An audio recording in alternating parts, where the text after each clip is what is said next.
पान सुपारी भी हमारे यहाँ कोई नहीं खाता, इसलिए मुझे कहना पड़ता है कि भाई आपको छोड़कर। तो पैसे वालों के बच्चे अक्सर बुराइयों में फंस जाते हैं, प्रकृति का नियम है। तो वो लाला जी का बालक बिगड़ गया, इकलौता बेटा करीब 20-22 साल का, और वो बिगड़ गया। अब सेठ सेठानी दोनों इस चक्कर में दुखी कि इस एम्पायर का होगा क्या, इस बेटे का हमारे का ये हाल। और जब वो उसको समझाने का प्रयास करते तो स्पष्ट शब्दों में कह देता कि मैं उपदेश सुनने के मूड में नहीं हूं, मुझे उपदेश मत दो। अगर उपदेश देना है तो मैं जा रहा हूं, बोलो घर में रहूं कि नहीं रहूं। अब बताओ, जब बेटा जवान ये कह दे कि मैं घर छोड़ के जा रहा हूं तो माँ बाप की क्या स्थिति हो। ठीक है भैया, तू जैसा भी है बना रहे, हम तुझसे कुछ नहीं कहेंगे। और ये बोल करके वो सारे चुप पड़ जाते। ड्राइवर रात को आता 12 बजे 1 बजे, उसके कमरे में उसे लेटा जाता, वो धोता, जूते उतारता और सो जाता।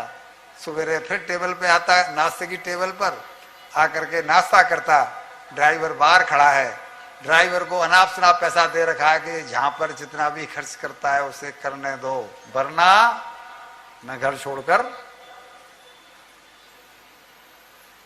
ड्राइवर को पता है कि इसका खर्च कहां पर होना है, वो वहां उन जगहों पर लेकर के जाता है, वो उस तरह का उसे खर्च करता है।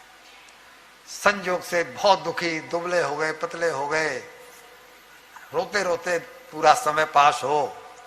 और संजोग ये हुआ कि आज इनका प्रारब्ध जगा।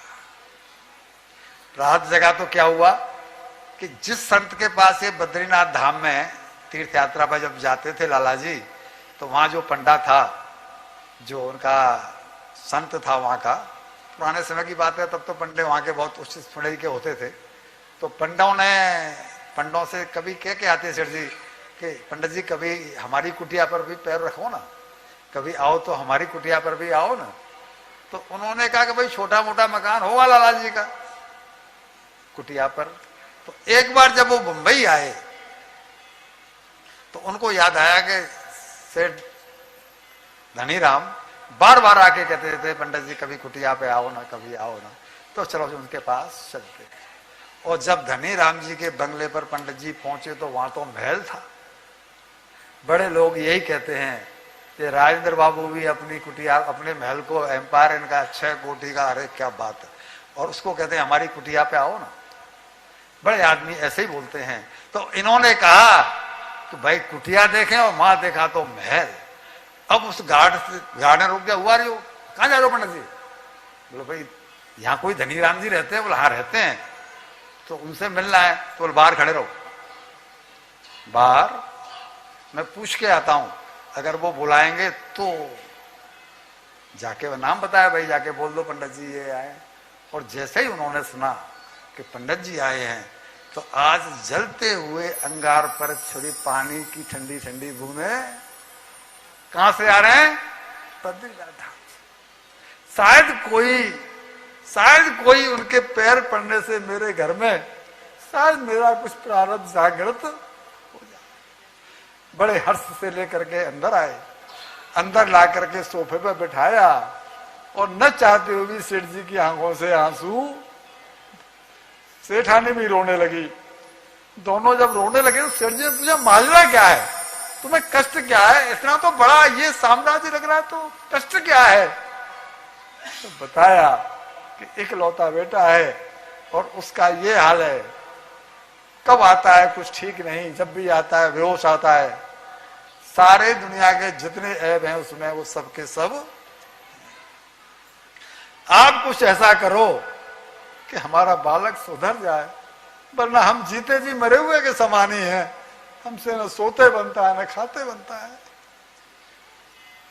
बोले पंडित जी कि मैं समझता हूं, देखता हूं कब लौटता है। बोला कोई ठीक तो नहीं है, पर 12-1 बजे के आसपास लौटता है। बोला भोजन, वो तो खा पी के आता है, भोजन नहीं करता, ड्राइवर लटा देता है, जूते खोल देता है, वो लेट जाता है। सुबह फिर चला जाता है नाश्ता करके, उसका कुछ ठीक नहीं, हमारी बात सुनता नहीं। तो बोला मैं आज भोजन नहीं करूंगा, जब वो आ जाएगा तभी भोजन करूंगा, मैं उसका इंतजार करता हूं। जब वो आ जाएगा तभी मैं भोजन करूंगा, उसका इंतजार करूंगा। तीनों जने बैठे रहे। रात को ड्राइवर जब लेके आया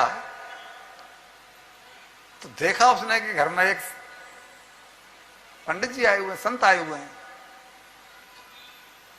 तो उसने कोई रामा कृष्णा वो संस्कारों में है ही नहीं, संस्कारों में कोई रामा कृष्णा नहीं करी।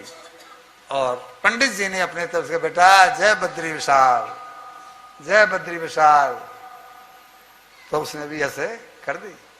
बेटा हमने भोजन नहीं किया है तुम्हारे इंतजार में, आओ भोजन कर लें। बोला मैं कर चुका हूं और आप मुझे उपदेश देने का प्रयास मत करना। आप मुझे इसलिए रोक रहे हैं कि आप मुझे कोई उपदेश करेंगे, मुझे आपका कोई उपदेश नहीं चाहिए। सारे ज्ञान मुझे पता है, मेरे लिए करणीय क्या है अकरणीय क्या है ये मुझे पता है, और मैं सब जानता हूं, और मैं जो भी कर रहा हूं वो जानबूझकर कर रहा हूं। अच्छा हम में से कौन नहीं जानता कि करणीय क्या है अकरणीय क्या है, फिर भी अकरणीय कर रहे हैं नहीं कर रहे हैं। वो भी वही कह रहा है कि मैं सब जानता हूं, करणीय क्या है और अकरणीय क्या है, आप मुझे उपदेश देने का प्रयास मत करना। और कह के चला गया। चले गए, पंडित जी ने भोजन किया, हल्का फुल्का जो भी, रोते रोते सेठ सेठानी देखते रह गए। बता देखा महाराज ये हाल है इसका, कोई बात नहीं कोई बात नहीं। मैं विचार करता हूँ रात में, रात भर उनका चिंतन चला, और सवेरे जब उसका नाश्ते की टेबल पे बैठने का समय होता था, पंडित जी पहले ही आकर के बैठ गए। वो भी नाश्ते के लिए आया, नाश्ता वो करता रहा, और जैसे ही पंडित जी ने मुंह खोला बेटा, बोले मैंने आपको बोला था ना कि मुझे उपदेश मत करो, मुझे उपदेश नहीं चाहिए। अरे बेटा मुझे बोलने तो दो, मैं क्या कहना चाहता हूं। अच्छा हाँ बोलो बोलो बोलो क्या कहना चाहते हो, उपदेश मत करना। हाँ उपदेश नहीं करेंगे, तुम जितना पीते हो ना अभी उससे दुगना पीना शुरू कर दो। मेरी तरफ से मैं कह रहा हूं, सेठ जी सेठानी तुम्हें मना नहीं करेंगे। तुम जिन सीढ़ियों पर चढ़ते हो उनसे 10 गुनी चढ़ना शुरू कर दो। तुम जितना जुआ खेलते हो उसका 100 गुना खर्च करना शुरू कर दो। सब कुछ करो, लेकिन मेरी केवल एक बात मान लो, केवल उतना कर दो, मैं तुमसे कोई दूसरी बात नहीं कहूंगा। बोला हाँ कहिए महाराज क्या है। बोला तुम हर घंटे पीछे ये कहना शुरू कर दो कि ईश्वर सब कुछ देख रहा है। एक घंटे पीछे कितना कहना है, एक लाइन कि ईश्वर सब कुछ देख रहा है। तो वो दंड तो भाई, तो बोला इसमें क्या खास बात है, ईश्वर तो देख ही रहा है, ईश्वर तो देख ही रहा है। अच्छा ये बात हम भी जानते हैं कि ईश्वर देख रहा है, लेकिन फिर अटैची क्यों उठ जाती है। वो भी यही कह रहा है कि हाँ जी ईश्वर सब कुछ देख रहा है, इसमें तो कोई बात नहीं है। अगर आपको ऐसा लगता है कि मैं ऐसा बोलूं, मम्मी पापा की मर्जी ये है कि भाई ऐसा मैं बोलूं, इनको खुशी होती है आपको खुशी होती है, तो मैं बोल दिया करूंगा हर घंटे बाद। बोला बेटा 3 बार मुझे वचन दे दो कि तुम्हें 3 बार बोलना है हर घंटे बाद कि ईश्वर सब कुछ देख रहा है। तो उसने त्रिभाषा भरी, वचन दे करके वो चला गया। बेटा 2 साल बाद मैं फिर आऊंगा, ठीक है, फिर तुम्हारा हमारा मिलन होगा। अभी बेटा हम निकलेंगे, तुम उधर जाओ हम निकलेंगे। सेठ सेठानी बोल के पंडित चले गए कि मेरा सूत्र खाली नहीं जाएगा, जो मैंने ये मंत्र दिया है ना ये खाली नहीं जाएगा। 2 साल पीछे मैं आऊंगा और 2 साल पीछे आपसे मुलाकात करूंगा, तब बताना